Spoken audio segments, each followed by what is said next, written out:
ரணில் விக்ரமசிங்கவும் பிரபாகரனும் கையெழுத்திட்டார்கள். விடுதலை புலிகள் தலைவர் பிரபாகரனும் கையெழுத்திட்ட செய்முறை என்பது விடுதலை புலிகள் ஒரு நெருக்கடிக்கு தள்ளுவதற்கு பின்னால் இருந்த மிக முக்கியமான நபராக தனிய விடுதலை புலிகள் மட்டுமில்லை, தமிழ் தேசிய கூட்டமைப்பும் காணாமல் போய்விட்டது, தமிழரசு கட்சியும் காணாமல் போய்விட்டது.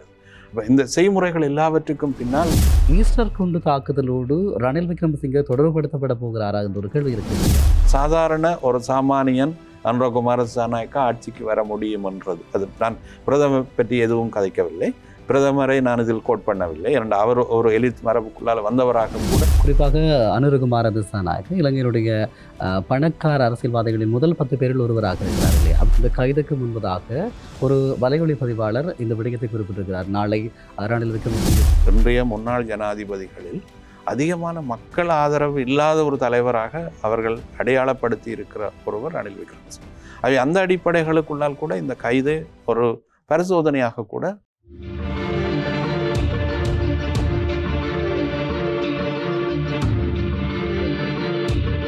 வணக்கம், இது சக்கரவேகம். வார்த்தை எனும் வாழ்கொண்டு கருத்துக்களோடு மோதுகின்ற இடம். நாட்டினுடைய முன்னாள் ஜனாதிபதி ஒருவர் கைது செய்யப்பட்டிருக்கிறார். இந்த அதிர்வலைகள் இலங்கையிலே மிகப்பெரிய அளவில் பேசப்பட்டுக் கொண்டிருக்கிறது. இந்த நேரத்திலே இந்த விவகாரங்கள் தொடர்பாக பேசுவதற்காக யாழ்ப்பாண பல்கலைக்கழகத்தினுடைய பேராசிரியர் கணிசலிங்கம் அவர்கள் இணைந்து கொள்கிறார். வணக்கம். வணக்கம். குறிப்பாக நாட்டினுடைய ஜனாதிபதி ஒருவர் கைது செய்யப்பட்டிருக்கிறார். ஒரு காலமும் இல்லாத ஒரு நகர்வு இடம்பெறுவதாக சொல்லப்படுகிறது. இதனை நீங்கள் எப்படி பார்க்கிறீர்கள்? இதில் அடிப்படையான சில அம்சங்கள் புதிய ஆட்சி அல்லது இந்த ஆட்சியினுடைய மரபுக்குள்ளே இருந்ததை நாங்கள் புரிந்து கொள்றதுன்றது ஒரு தளத்தில் இருக்கின்ற ஒரு அம்சம். இன்னொரு தளத்தில் இது ஒரு அரசியல் ரீதியான அணுகுமுறைகளை குறித்துடைய ஒரு பரிமாணம் என்ற ஒரு உரையாடலும் பொது தளத்தில் பெரிய அளவில் முதன்மைப்படுத்தப்படுகிறது. ஏறக்குறைய அரச சொத்துக்கள் சார்ந்த விடயங்கள் தொடர்பில் தான் இந்த கைது நிகழ்ந்திருப்பதாக சொல்லப்படுகிறது. பெருமளவுக்கு பொதுமக்களோடு பெரிய அளவில் நெருக்கம் இல்லாத, ஆனால் அதே நேரத்தில் இலங்கையினுடைய தேசியத்தோடு அல்லது சிங்கள பெரும்பான்மை மக்களுடைய தேசியத்தோடு இயங்கிய முழு நேரமாக அதுக்காக உழைத்த ஒருவர் உடைய கைது என்று தான் நான் இதனை அளவீடு செய்ய முயற்சிப்பேன். ஏறக்குறைய இலங்கையில் நிகழ்ந்த அனைத்து, அது ஆயுத போராட்டமாக இருக்கலாம், மிதவாத தளத்தில் இருந்த அரசியல் போராட்டமாக இருக்கலாம், அனைத்திலும் முன்னாள் ஜனாதிபதி ரணில் விக்ரமசிங்கே பெரிய அளவில் சிங்கள தேசியத்தினுடைய தனித்துவத்தை பேணுவதற்காக உழைத்த ஒருவர், பெரிய அளவில் பிராந்திய சர்வதேச மட்டத்தில் ஒரு அங்கீகரிக்கப்பட்ட ஒரு அரசியல்வாதியாக ஏற்றுக்கொள்ளப்பட்ட ஒருவரும் கூட. ஏறக்குறைய பேச்சுவார்த்தை காலப்பகுதி முழுவதும் இந்த உரையாடல் சார்ந்திருக்கக்கூடிய பக்கங்களை இந்த உலகத்துக்கு முன்னே கொண்டு செல்வதிலும் விடுதலை புலிகள் ஒரு நெருக்கடிக்கு தள்ளுவதற்கு பின்னால் இருந்த மிக முக்கியமான நபராக உண்மையில் ரணில் விக்ரமசிங்கே காணப்பட்டிருக்கின்றார். அவர் அந்த தளத்தை முதன்மைப்படுத்துகிற போது அவர் வெளிப்படுத்திய, நான் நினைக்கிறேன் நேற்றைய தினம் கூட சிஐடியினரோடு உடனான அந்த விசாரணையின் போது அவர் அதனை வலியுறுத்தி இருக்கிறார், மீள தெரிவுபடுத்தி இருக்கின்றார். குறிப்பாக இலங்கை தேசியத்துக்காக தன்னுடைய நடவடிக்கை இருக்கும் என்று. அவருடைய கைது என்றது தனித்து அந்த ஊழல் சார்ந்திருக்கக்கூடிய அல்லது இந்த சொத்து சார்ந்திருக்கக்கூடிய அரசு சொத்துக்களுடைய பாவனையோடு மட்டும்தான் இது மட்டுப்படுத்தப்படுகிறதா என்ற ஒரு குழப்பம் நிலவுகிறது. ஏன்னா அந்த அளவுக்கு இதனுடைய முக்கியத்துவம் சாத்தியமானதாக இருக்கிறது அல்லது எதிர்காலத்தில் இவ்வாறான ஒரு நடவடிக்கைகளை மேற்கொள்வதற்கான ஒரு திட்டமிடலாக கூட இதை நாங்கள் புரிந்து கொள்ளக்கூடியதாக இருக்கிறது என்று தான் நான் நினைக்கிறேன். ஒரு ஜனாதிபதி ஒருவர் கைது செய்யப்படுகிறார். நாட்டிலே மக்கள் ஓரளவுக்கு கொந்தளிப்பான சூழ்நிலை இருந்து கொண்டிருக்கிறது. இந்த சூழ்நிலையை அரசு எதிர்பார்த்து தான் செய்திருக்கிறதா அல்லது உண்மையிலேயே இவர்கள் சொல்லுவது போல ஒரு நீதியை நிலைநாட்ட வேண்டும், ஊழலுக்கு எதிரான தங்களுடைய செயல்பாடு என்று எடுத்துக்கொள்ளலாமா? இல்லை, இந்த அரசாங்கம் வருகிற போது கூறிக்கொண்டது ஒரு வகையில் ஊழலை எதிர்கொள்வது என்பது அல்லது எதிர்த்தல் என்பது இந்த அரசாங்கத்தினுடைய மிக பிரதானமான நோக்கங்களில் ஒன்று. அந்த தளத்தில் அது தன்னுடைய இந்த நடவடிக்கைகளை முதன்மைப்படுத்தியிருக்கலாம். ஆனால் இன்னொரு கட்டத்தில் இப்போ மக்கள் பெரிய அளவில், ஏனென்றால் மக்கள் செல்வாக்கு குறைந்த ஒரு தலைவர் என்றால் ரணில் விக்ரமசிங்கே தான் நான் நம்புகிறேன். இன்றைய முன்னாள் ஜனாதிபதிகளில் அதிகமான மக்கள் ஆதரவு இல்லாத ஒரு தலைவராக அவர்கள் அடையாளப்படுத்தி இருக்கிற ஒருவர் ரணில் விக்ரமசிங்கே. அந்த அடிப்படைகளுக்குள்ளால் கூட இந்த கைது ஒரு பரிசோதனையாக கூட முயற்சித்திருக்க முடியும், அதுக்கான வாய்ப்பு இருக்கின்றது. ஆனால் அதே நேரத்தில் இந்த கைதுக்கு ஊடாக நீதியை நிலைநாட்டுவதற்கான ஒரு செய்முறை இலங்கை தீவில் இருக்கிறது என்ற ஒரு கேள்வி உங்களால் எழுப்பப்பட்ட போது அது ஈழத்தமிழர் என்ற அடிப்படையில் அல்லது இலங்கை தமிழர் என்ற அடிப்படையில் அது எந்த அளவுக்கு சரியானதுன்றது முக்கியமானது. ஏனென்றால் அதன் வலிகளை நிறைய ஈழத்தமிழர்கள் கடந்த காலங்களில் அனுபவித்திருக்கிறார்கள்.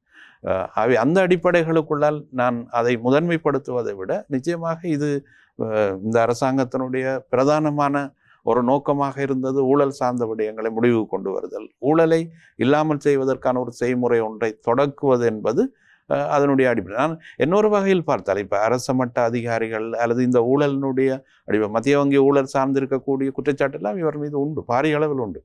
ஆகவே அந்த அடிப்படையில் இந்த விடயத்தினுடைய நோக்கு நிலையை அவதானிக்கின்ற போது இது பெருமளவுக்கு அரசாங்கம் இந்த விடயத்தை சரியான முறையில் அணுகுவதற்கூடாக பின்பற்றியது என்றுதான் தெரிகிறது.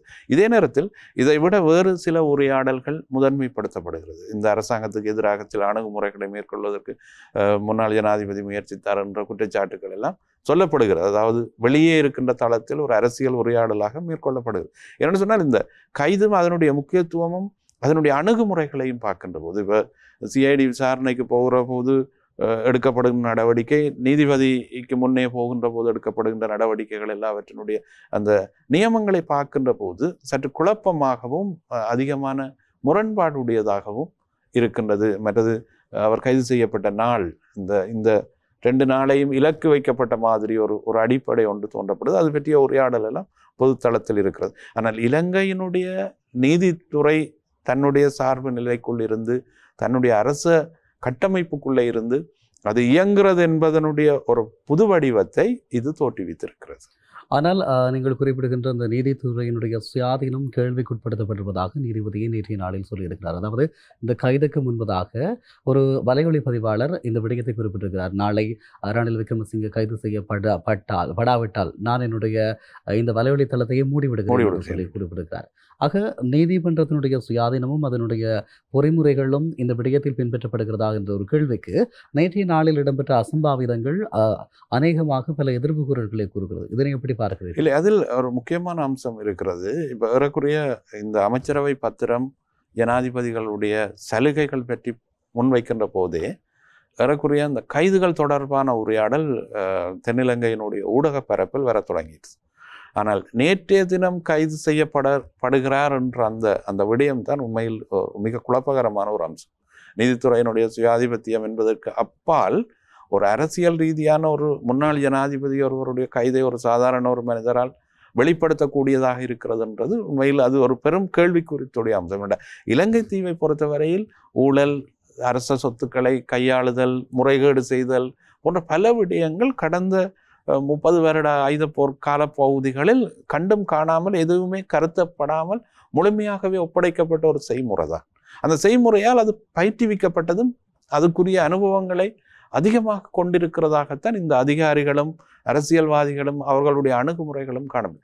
போர் என்பது அல்லது யுத்தம் என்பது அவர்களுக்கு ஒரு பாதுகாப்பை ஏற்படுத்தி கொண்டிருந்த ஒரு அம்சம். அதாவது தாங்கள் செய்கின்ற எல்லா வகையான மோசடிகளையும் திருட்டையும் ஊழல்களையும் பெருமளவுக்கு பாதுகாத்த ஒரு விடயமாக யுத்தம் இருந்தது. அதுக்கு பிற்பாடு அதை மாற்ற முயற்சிக்கின்ற போது அது நெருக்கடிக்கு உள்ளாகின்ற ஒரு சூழல் தவிர்க்க முடியாததாகத்தான் அமைவதற்கான வாய்ப்பு இந்த சூழலில் காணப்படும். ஆனால் ஒரு விடயத்தை குறிப்பிட்டு சொல்ல வேண்டும். குறிப்பாக இப்போது நேற்று முன்தினம் எல்லாம் நாடாளுமன்ற அமர்வு இடம்பெறுது. இதற்கு முன்பதாக இடம்பெறக்கூடிய நாடாளுமன்ற அமர்வின் போது சபை முதல்வர் விமல் ரத்நாயக்க ஒரு விடயத்தை குறிப்பிடுகிறார். அதாவது இங்கு நாங்கள் விசாரணைக்கு அழைத்திருக்கக்கூடிய செயலாளர்களுடைய அதிகாரி விரைவிலே கைது செய்யப்பட போகிறார் என்ற விடயத்தை நாட்டு அரசு சொல்லியிருக்கிறது. இந்த விசாரணைக்கு அழைப்பதற்கு முன்பதாக ரணில் விக்ரமசிங்கே அவர்களிடம் வாக்குமூலங்களை பெறுவதற்கு முன்பதாக சபை முதல்வர் இந்த விடயத்தை மறைமுகமாக குறிப்பிட்டிருக்கிறார். அதே போல வலையொலி பதிவாளர் சொல்லியிருக்கிறார். அப்படியாக இருந்தால் இந்த விவகாரத்தில் ரணில் விக்ரமசிங்கே கைது செய்யப்பட வேண்டும் என்பதை ஏற்கனவே தீர்மானித்து விட்டார்கள் என்ற ஒரு கோணத்தில் பார்க்கக்கூடியதாக இருக்கிறது. அதே நேரம் இன்னும் ஒரு விடயம் இருக்கிறது. நீங்கள் கைது என்ற விடயத்தை பேசுகின்ற போது தான் தொடர்பாக பார்க்கலாம். அதாவது உங்களுக்கு தெரியும், பிள்ளையான் கைது செய்யப்பட்டார். பேராசிரியர் ரவீந்திரநாத் அவர்களுடைய படுகொலை தொடர்பாக கைது செய்யப்பட்டதாக சொல்லப்பட்டது. ஆனால் பின்னர் அந்த விடயம் எந்த அளவுக்கு கொண்டு வரப்பட்டது இப்போது ஈஸ்டர் தாக்குதல் தொடர்பாக.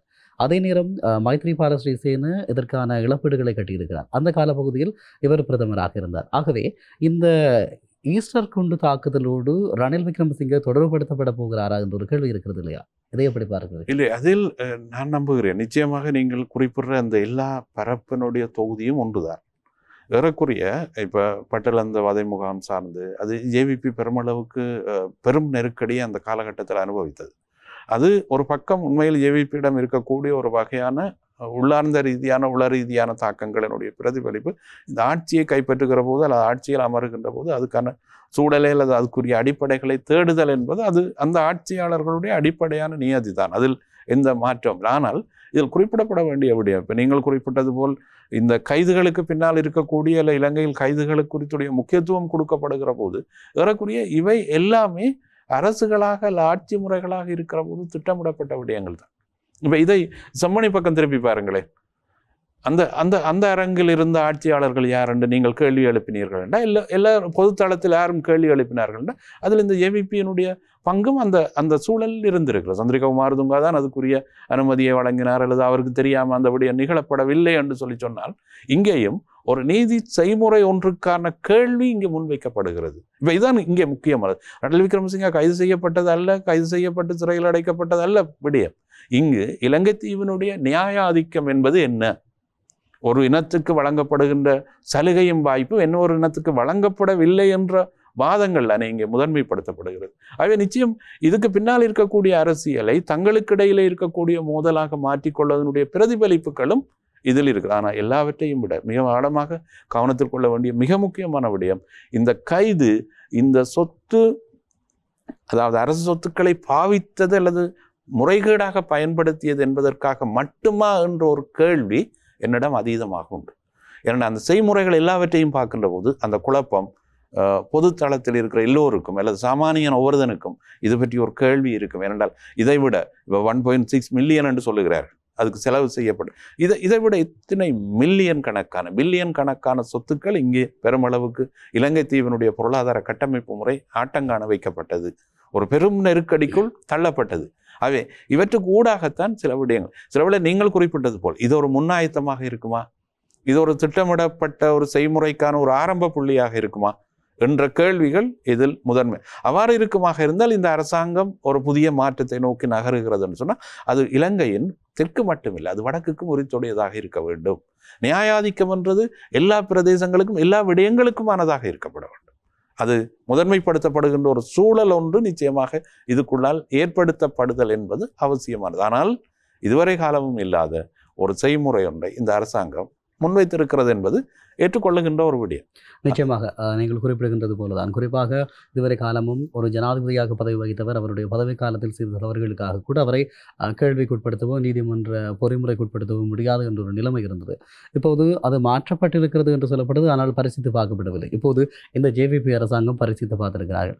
அப்படியாக இருந்தால் ஈழத்தமிழ் மக்களுக்கு குறிப்பாக நீங்கள் குறிப்பிட்டது போலதான் செம்மணியிலே இடம்பெற்றிருக்கக்கூடிய அந்த கொடூரமான கொலை சம்பவங்கள் தொடர்பாக அந்த காலப்பகுதியில் இருந்த அந்த சந்திரிகா அம்மையார் இது தொடர்பாக விசாரணைக்கு அழைக்கப்படலாமா? இந்த விசாரணை சர்வதேச ரீதியாக கூறப்படுகின்ற போது அல்லது இன்னும் ஒரு விடயம் இருக்கிறது, குறிப்பாக மாமனிதர் குமார் பொன்னம்பலம் அவர்களுடைய கொலை தொடர்பாக அவருடைய கொலை இடம்பெற்றதற்கு முதல் நாளே சந்திரிகா அம்மையார் எழுதியிருக்கக்கூடிய கடிதத்திலே திகதியிடப்பட்டிருக்கிறது. அப்படியாக இருந்தால் ஏற்கனவே அறிந்த ஒரு கொலை அல்லது இந்த திட்டத்தில் அவருக்கும் ஒரு தொடர்பு இருக்கிறது என்ற கேள்விகள் எல்லாம் இருக்கிறது.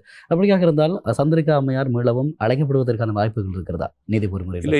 இதில் ஒரு அடிப்படையான விஷயம், உண்மையில் இந்த அரசாங்கம் ஒரு நேர்கணியமாக இந்த நாட்டினுடைய எல்லா விடயங்களுக்குமான ஒரு நியாயாதிக்கத்தை வழங்குவதற்கு திட்டமிடுமாக இருந்தால் நீங்கள் கேட்கறது மட்டுமல்ல.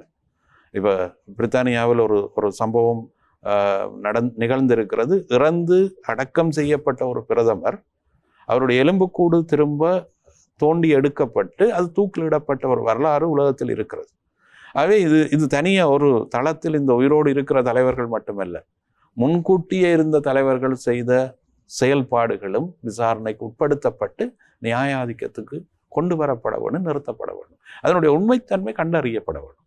அதுதான் நான் நினைக்கிறேன் இதனுடைய தொடர்ச்சி என்றதும் அந்த தொடர்ச்சியினுடைய முக்கியத்துவம் ஈழத்தமிழருக்கு அல்லது இலங்கை தீவில் இருக்கிற எல்லோரும் சமமானவர்கள் என்ற விவாதத்தை முன்வைக்கிற இந்த அரசாங்கத்துக்கு அவசியமானது என்று நான் கருதுகிறேன். அது அவ்வாறான ஒரு செய்முறைக்குள் அது வர வேண்டும், பெறுவதற்கான ஒரு சூழல் ஒன்றை அது இப்போது தொடக்கி இருக்கிறது.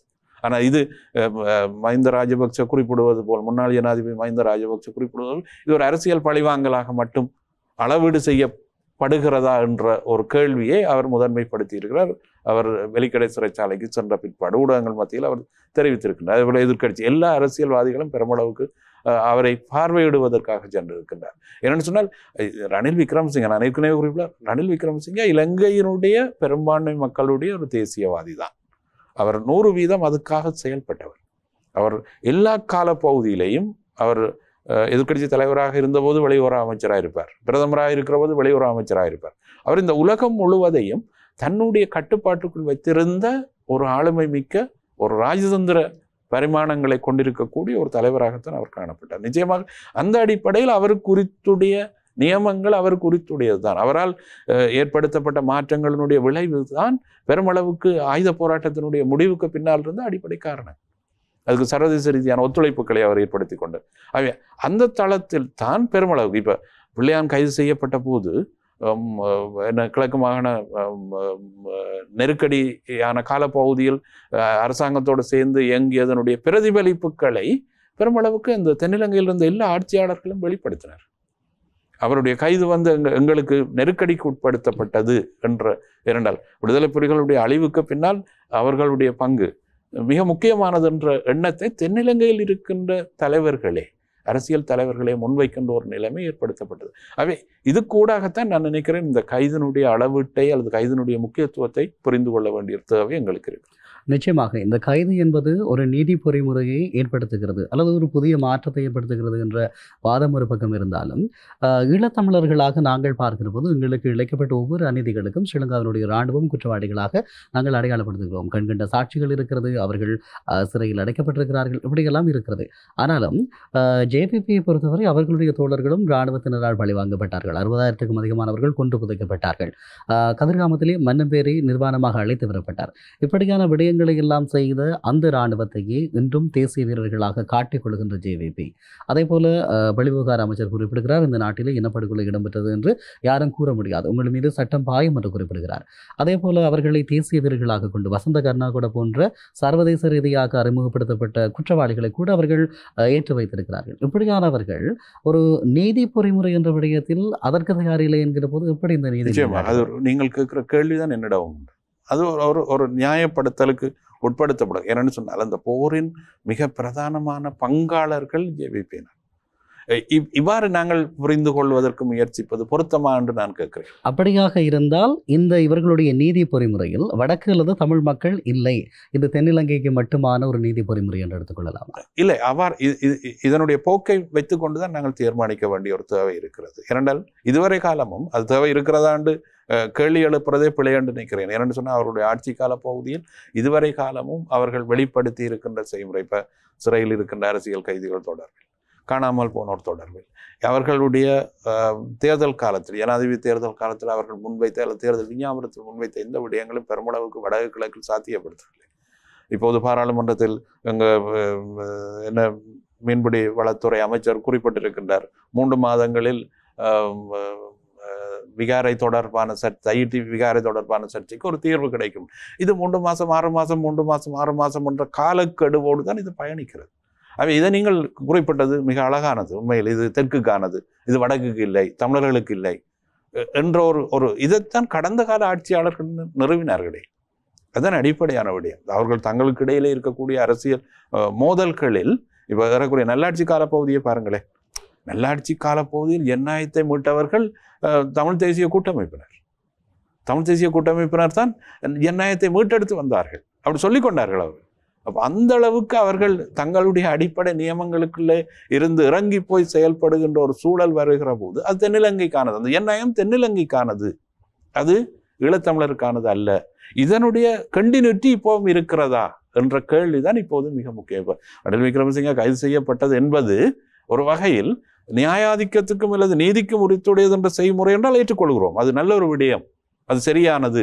அவர் சொத்துக்களை அவர் பலவீனப்படுத்தி இருக்கிறார், இல்லை தனது நலனுக்கு பாவிச்சிருக்கார், தனிப்பட்ட தேவைக்கு தவறென்று இந்த அரசாங்கத்தினுடைய அரசியல் யாப்பு குறிப்பிடுகிறார்.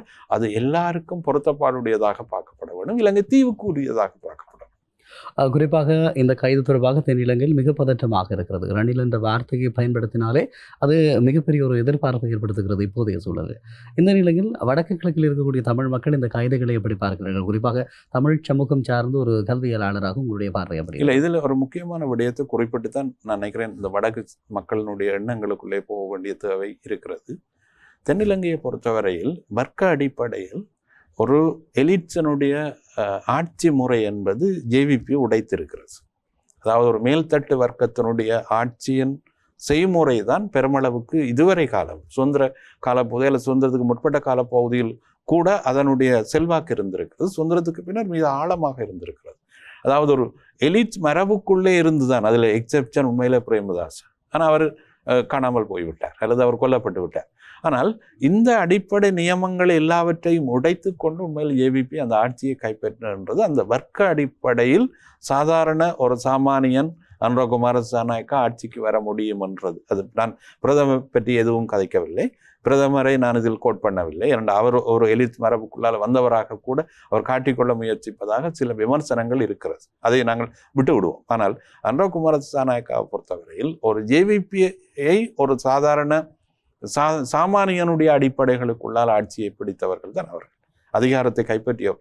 அதிலிருந்து மாறுவது என்பது தென்னிலங்கையில் ஒரு பெரிய, அதாவது மத்தியதர வர்க்கம், நடுத்தர வர்க்கம், அதே போன்ற எலிட்ஸ், இதுகளுக்கு இடையிலே ஒரு நெருக்கமான அப்ப மிடில், ஓவர் மிடில், மிடில் எல்லாத்துக்கும் இடையில் ஒரு நெருக்கமான உறவு இருக்கிறது. ஆனால் ஒரு விடயம், குறிப்பாக அனுரகுமார திசாநாயக்க இலங்கையினுடைய பணக்கார அரசியல்வாதிகளின் முதல் 10 பேரில் ஒருவராக இருக்கிறார்களே, அப்படி அடையாளப்படுத்தப்படுகிறது. அவ்வாறு அடையாளப்படுத்தப்படுகிறது.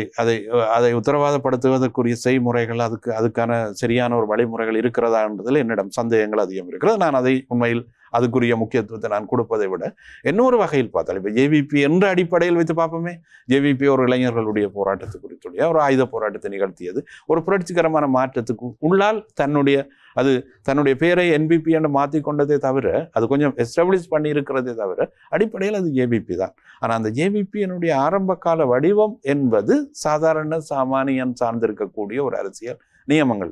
இப்ப இருக்கிற மத்தியதர மேல்நிலையில் இருக்கிற நடுத்தர வர்க்கத்துக்குள்ள நெருக்கடி இதுதான். ரணில் விக்ரமசிங்க அவனுடைய கைது என்பது அந்த வர்க்க அடிப்படையில் அந்த எலிட்ஸினுடைய ஆதிக்கம் அங்கே உடைக்கப்படுது.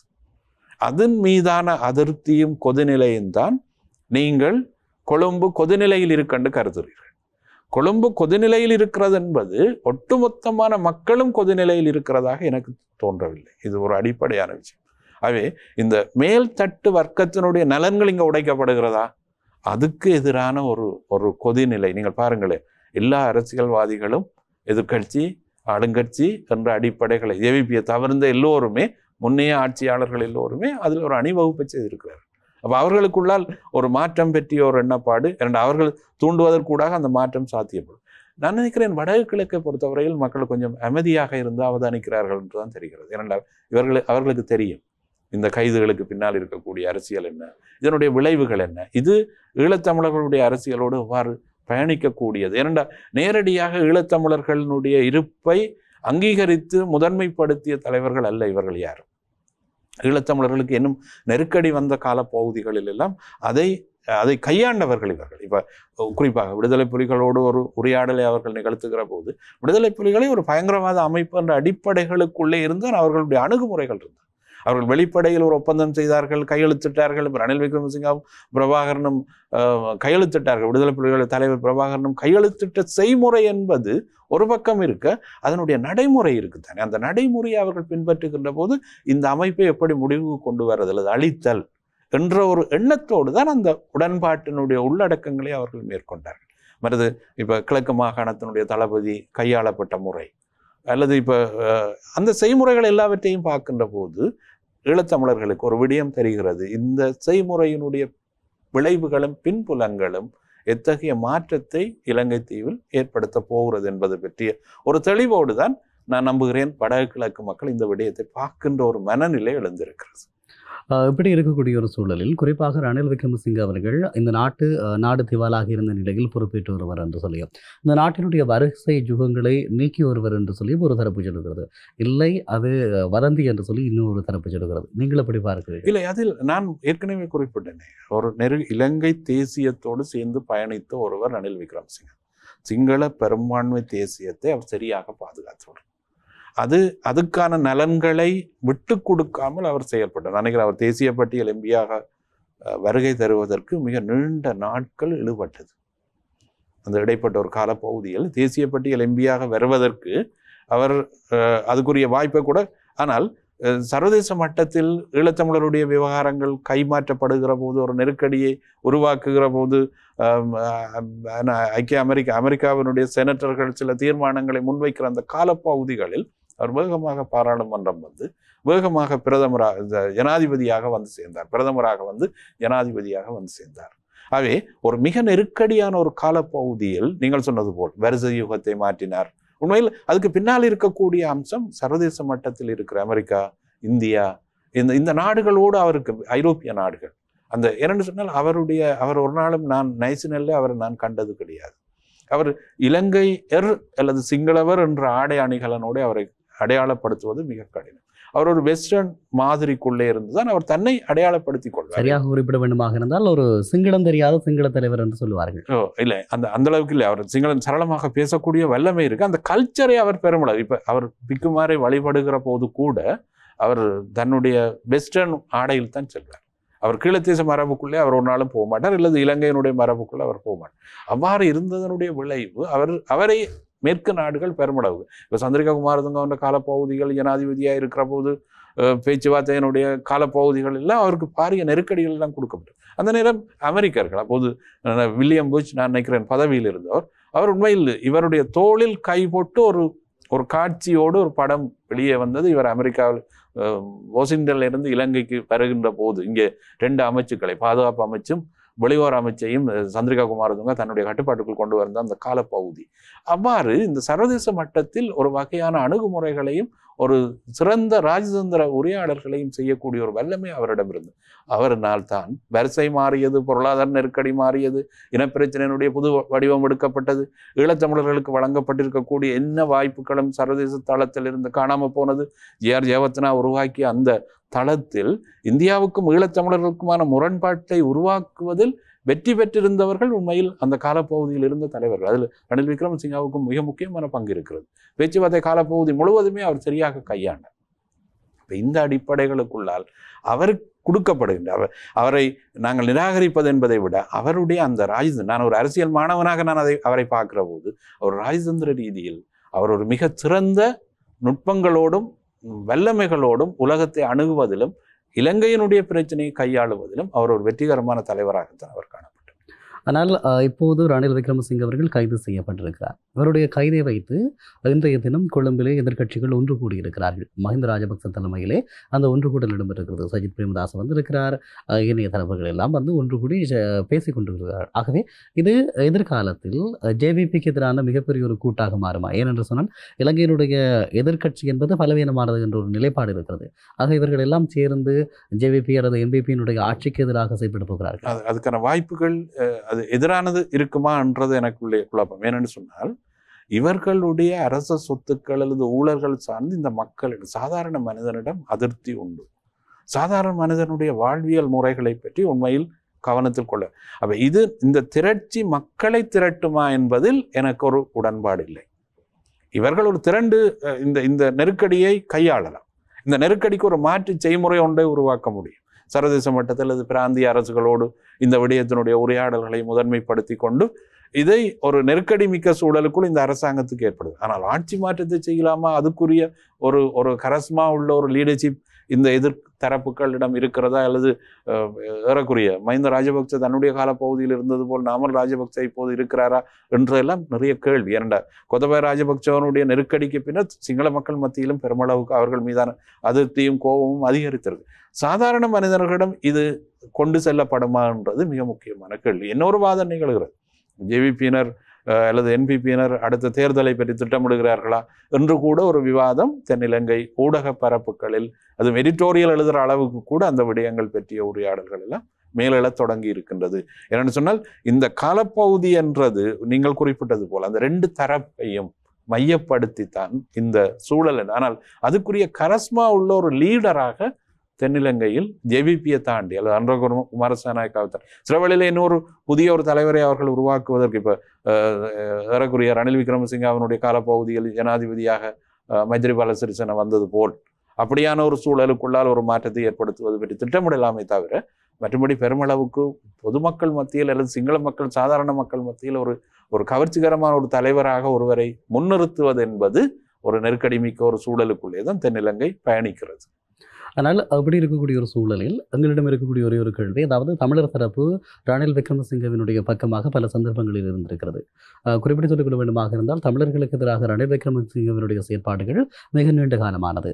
குறிப்பிட்டு சொல்லிக் கொள்ள வேண்டுமாக இருந்தால் இலங்கை இந்திய ஒப்பந்த காலத்திலே ஆரம்பித்திருக்கக்கூடிய அந்த விடயம், தமிழர் தரப்பு பலவீனமாக இருந்த தமிழர் தரப்பு குறிப்பாக ஆணையரவு படத்தளம் கைப்பற்றப்பட்ட விடயங்கள் எல்லாம் மிகப்பெரிய அளவில் இராணுவ பலத்தோடு விடுதலை புலிகள் இருக்கிறார்கள் என்று சொல்லப்பட்ட அதே காலப்பகுதியில் யுத்தத்தின் நிறுத்தத்தை மேற்கொண்டு அதன் மூலமாக ஒரு பிளவை ஏற்படுத்தியவர். அதன் பின்பதாக கருணாபுரிகள் பிளவு, அதனை தாண்டி வருகிற போது ஒவ்வொரு பேச்சுவார்த்தைகள் என்று சொல்லி இந்த அளவுக்கு தமிழர் தரப்பு வலுவிழந்து போனதற்கான மிக முக்கியமான காரணமாக ரணில் விக்ரமசிங்கே பார்க்கப்படுகிறார். இதை தாண்டி வருகிற போது இவர்கள் நல்லாட்சி என்று ஒரு ஆட்சியை குறிப்பிட்டிருக்கிறார்கள். அந்த காலப்பகுதியில் கூட தமிழர் தரப்பை மிக சாதுரியமாக அவர் கையாண்டார். தமிழர் தரப்பினுடைய ஆதரவை வைத்துக்கொண்டு ஒரு புதிய அரசியல் அமைப்பு தருவோம் என்ற ஒரு நம்பிக்கையை கொடுத்து 2 தடவை தமிழ் தேசிய கூட்டமைப்பு நிபந்தனையற்ற ஆதரவை வழங்கியிருந்தது இல்லையா? ஆனால் அரசியல் யாப்பும் பெறவில்லை. 5 ஆண்டுகள் ஒரு அரசியலமைப்பு யாப்பை பூர்த்தி செய்வதற்கு போதுமான காலப்பகுதி இல்லையா? இல்லை, இதில் நீங்கள் சொல்லுகிற போது நீங்கள் குறிப்பிடுற அந்த பட்டியலை இன்னும் நீண்டு பார்க்க முயற்சிக்கிறேன். தனியாக விடுதலை புலிகள் மட்டும் இல்லை, தமிழ் தேசிய கூட்டமைப்பும் காணாமல் போய்விட்டது, தமிழரசு கட்சியும் காணாமல் போய்விட்டது. இந்த செய்முறைகள் எல்லாவற்றுக்கும் பின்னால் ஒரு முக்கியமான களம் ஒன்று தென்னிலங்கை. ஆனால் இதில் முக்கியமான ஒரு விஷயம் இருக்குது. இதெல்லாத்தையும் தமிழர்கள் எப்படி ஏமாண்டு போனார்கள். இப்போ இதில் ஒரு முக்கியமான விடயம் இருக்கிறது. எல்லோரும் ரணில் விக்ரமசிங்கா குற்றஞ்சாட்டுறது, ஏஆர் ஜெயவர்தனா குற்றஞ்சாட்டுறது, அவர்களுடைய அரசும் ஆட்சியும் அதிகாரத்தினுடைய தளத்திலும் அவர்கள் இருக்கிற போது அவர்களுடைய இயல்பு அவ்வாறு தான் இருக்கு. ஆனால் அது பற்றிய அனுபவம் ஈழத்தமிழர்களிடம் ஏற்கனவே இருக்கு அல்லவா? அந்த ஈழத்தமிழர்கள் இப்போது நான் நினைக்கிறேன் இந்த நல்லாட்சி காலப்பகுதியில் திரும்ப திரும்ப தமிழ் தேசிய கூட்டமைப்புக்கு இது பற்றிய உரையாடல் வடக்கில் இருந்த அனைத்து புத்திஜீவிகளால், வடக்கும் கிழக்கிலும் இருந்த புத்திஜீவிகள், அது பற்றி நிறைய ஊடகக்காரர்கள் அவர்கள் எல்லாம் ஒரு அதிருப்தியோடு அந்த அரசாங்கத்தோடு சேர்ந்து நீங்கள் பயணிக்கக்கூடாதுன்ற எண்ணங்களை எல்லாம் முன்வைத்தார்கள். ஆனால் அந்த தரப்பினர் அல்லது அந்த கட்சியினர் அல்லது எங்களுடைய வாக்குகளை பெற்றுக்கொண்டவர்கள் அதுக்கேற்ற வகையில் செயல்படவில்லை. இப்போ அவர்களை பொறுத்தவரையில் அவர்கள் தங்களுடைய தேசியத்தில் அவர்கள் ஆரோக்கியமாக இருக்கிறார்கள், தெளிவாக இருக்கிறார்கள், திட்டமிடலோடு இருக்கிறார்கள். ஏனைய இனங்களை எவ்வாறு இலங்கை தீவில் கையாளுவது, உலக நாடுகளை எவ்வாறு கையாளுவது என்ற புலமையோடு அவர்கள் செயல்படுகிறார்கள். இப்போ இதுதான் அங்கே முக்கியமானது. இப்போ எங்களிடம் இருக்கக்கூடிய பலவீனம் என்னென்றால் இந்த புலமைக்கும் அரசியல் செய்முறைக்கும் இடையில உறவே கிடையாது. அதை நிராகரித்து விட்டு போகும், அதை எதிர்த்து விட்டு போகும். ஆனால் போய் இறுதியில் அது தோற்று போகும். இப்போ ஆரம்ப கால பகுதியில் தமிழர் விடுதலை கூட்டணியாக அல்லது தமிழரசு கட்சியினுடைய ஆரம்ப கால பகுதியில் கூட ஐக்கிய தேசிய கட்சியோடு கூட்டு வைத்து நிறைய நெருக்கடிகளை இது பற்றி அமிர்தலிங்கம் அவர்கள் பல இடங்களில் குறிப்புகள் எழுதியிருக்கிறார். அது மட்டும் இல்லை, வெள்ளிவிழா மலரில் ஒரு கட்டுரையே எழுதப்பட்டிருக்கிறது. அது தொடர்பாக அந்த அந்த அந்த ஐக்கிய தேசிய கட்சியோடு வைத்து கூட்டு தங்களுக்கு என்ன விளைவை ஏற்படுத்தியது என்று, இலங்கை இந்திய ஒப்பந்தம் பண்டா செல்வா ஒப்பந்தம் சரி, டல்லி செல்வா ஒப்பந்தம் சரி, எப்படி அது அளிக்கப்பட்டது என்று ஒரு அனுபவமும் பயிற்சியோடும் அல்லவா ஈழத்தமிழர்களுடைய அரசியல் தலைவர்கள் இருக்க வேண்டும். அப்ப இந்த செய்முறையில் அவர்கள் தெளிவாக இருக்கிறார்கள், அவர்கள் அந்த திறனோடு இருக்கிறார்கள். நான் குறிப்பிடுவது தென்னிலங்கையில் இருக்கின்ற ஒரு அரசியல் தலைவரை குற்றஞ்சாட்டுவது என்பதை விட எங்களுடைய பலவீனங்கள் அதில் ஆழமானதாக இருந்திருக்கிறது. நாங்கள் பலவீனமான தலைவர்களாக செயல்பட்டிருக்கோம். மீள இப்ப செம்மணி விவகாரத்தை கையாண்ட சந்திரிகா குமாரதுங்காவோடு ஹார்ட் டு ஹார்ட் ரிலேஷன்ஷிப் எனக்கும் உங்களுக்குமானதுண்டு சம்பந்தன் ஐயா குறிப்பிடுறார் என்று சொன்னா, இதயங்களால் வரையப்படுகின்ற உடன்படிக்கை தான் என்று சம்பந்தன் ஐயா குறிப்பிடுகிறார் என்றா இதனுடைய உண்மைத்தன்மை என்ன, இதனுடைய யதார்த்தம் என்ன, ஈழத்தமிழுடைய அரசியல் தலைவர்களுடைய பக்குவம் என்ன, வலிமை என்ன, மிக பிரதானமான கேள்விகள் இருக்கிறது. இது தனியவே அவர்கள் மீதான குற்றச்சாட்டு மட்டும் கிடையாது, எங்கள் மீது நாங்கள் சார்ந்திருக்கக்கூடிய பலவீனங்களும் அதுக்கான அடிப்படை என்றுதான் என்னுடைய விவாதம் இருக்கு. நிச்சயமாக நீங்கள் சொல்வது போலதான். குறிப்பாக நான் நினைக்கிறேன் 64ஆம் ஆண்டு நினைக்கிறேன் திருவண்ணாமலையிலே தமிழரசு கட்சியினுடைய தேசிய மாநாட்டில் அட்லி சென்னாயக்கா கலந்து கொள்கிறார். அவர்களோடு இவ்வளவு நெருக்கமாக இருந்தும் அதன் பின்பதாக இவர்கள் எப்படி உருவானார்கள், ஏன் இந்த நாட்டிலே ஆயுத கலாச்சாரம் அல்லது ஒரு ஆயுத போராட்டம் ஏற்பட்டது, இதெல்லாம் நன்றாக தெரிந்தும் எங்களுடைய தலைவர்கள் இன்றும் தங்களுடைய அரசியலை எப்படி நகர்த்தலாம் இதையெல்லாம் வைத்து என்பதுதான் அவர்களுடைய நோக்கம். ஒரு இனத்தினுடைய கொள்கையை இனத்துக்காக அரசியல் செய்கிறோம், இனத்தினுடைய எதிர்காலத்துக்காக அரசியல் செய்கிறோம் என்கின்றவர்கள் தங்களுக்குள் உடன்படிக்கை இல்லை அல்லது எங்களுடைய அடிப்படை கொள்கைகளில் வேறுபாடு இருக்கிறது என்று சொல்கிறார்கள். ஆக முரணை மேலதிகமாக முரணை கொண்டே தங்களுடைய அரசியலை கொண்டு செல்கின்ற இவர்களை தாண்டி தமிழ் மக்களுடைய அரசியல் எதிர்காலம் அல்லது தலைவிதியை எப்படி நாங்கள் தீர்மானிக்கிறோம்? இல்லை, அது கண்முன்னே தெரிகிறது, பூச்சியமாக இருக்கிறது. இந்த தலைவிதியை தீர்மானிக்கிறதுக்குரிய செய்முறையில் இந்த கடந்த கால அனுபவங்களோடு பலவீனமான அனுபவங்களோடு இருக்கிற தலைவர்களை நம்பி எந்த மாற்றமும் சாத்தியம் இல்லை என்பது ஈழத்தமிழர்களுக்கு தெரிகிறது. அதுதானே அவர்கள் என்பிபிக்கு வாக்களித்தார்களே. அவர்கள் மீது குற்றஞ்சாட்டுவதற்கு ஒன்றும் இல்லையே. எங்களுடைய செய்முறை, அதாவது ஈழத்தமிழருடைய அரசியலை முன்னெடுத்து கொண்டு செல்வர்களுடைய செய்முறையினுடைய பலவீனம் தானே அதுக்கான அடிப்படை காரணம். ஆகவே நிச்சயமாக இதில் ஒரு மாற்றம் வேண்டும். அந்த மாற்றம் புதிய அணிக்குறித்துடைய அடிப்படை வேண்டும். இந்த பழைய மரபுகளோடு இருக்கிற இவர்களெல்லாம் இவ்வாறு தான் நீங்கள் சொன்னது போல் 64 செய்யப்பட்ட அல்லது 65 அரசாங்கத்தோடு இருந்தவர்கள் திரும்ப அவர்கள் மைத்திரி ரணில் விக்ரமசிங்க அரசாங்கத்தோடு கூட்டிச் சேர வேண்டிய அவசியம் இல்லையே. அல்லது கூட்டிச் சேர்ந்தவர்கள் அதுக்குரிய வாய்ப்பை பயன்படுத்தி கொண்டு செயல்படுறது. சந்திரிகா குமாரதுங்க வெளிப்படையாக கேட்டார் என்று கூட அந்த காலப்பகுதியில் உரையாடப்படும். ஒரு அக்ரிமெண்ட் போட்டுக்கொள்வோம், ஒரு ஆரோக்கியமான ஒரு அக்ரிமெண்ட்டை வேண்டாம். அந்த காலப்பகுதிகளில் மஹிந்த ராஜபக்சே எதிர்த்தல் என்பது அவர்களுக்கு மிக பிரதானமான சவாலாக இருந்தது சுதந்திர கட்சிக்கு. ஆகவே அந்த காலப்பகுதி மிக வாய்ப்பான ஒரு காலப்பகுதி. அதில் எந்த செய்முறையும் இங்கு செய்யவில்லை.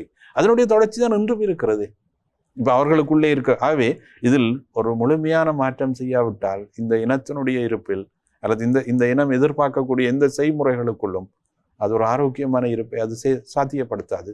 தென்னிலங்கையோடு சேர்ந்து அந்த இன பரம்பல் செய்முறைகள் எல்லாவற்றையும் கைவிட்டு விட்டு அந்த ஒரு மிக்ஸ் பண்ணப்பட்ட ஒரு சமூகமாக இது தன்னை மாற்றிக்கொள்ளுகின்ற ஒரு துப்பாக்கிய நிலை ஈழத்தமிழர்களுக்கு ஏற்பட வேண்டிய ஒரு நிலை தான் எஞ்சி இருக்கு. நீங்கள் குறிப்பிடுகின்ற போல அந்த துர்ப்பாக்கியமான நிலை, அதாவது சந்திரிகா கொண்டு வந்திருக்கக்கூடிய இடைக்கால வரப்பை கூட தீயிட்டு கொளுத்திய ரணில் விக்ரமசிங்கவை நாங்கள் தலையில் வைத்து கொண்டாடினோம் என்றுதான் சொல்ல வேண்டும். அந்த அளவுக்கு தான் தமிழர் தரப்பினுடைய அரசியல் நிலைப்பாடுகள் இருந்தது.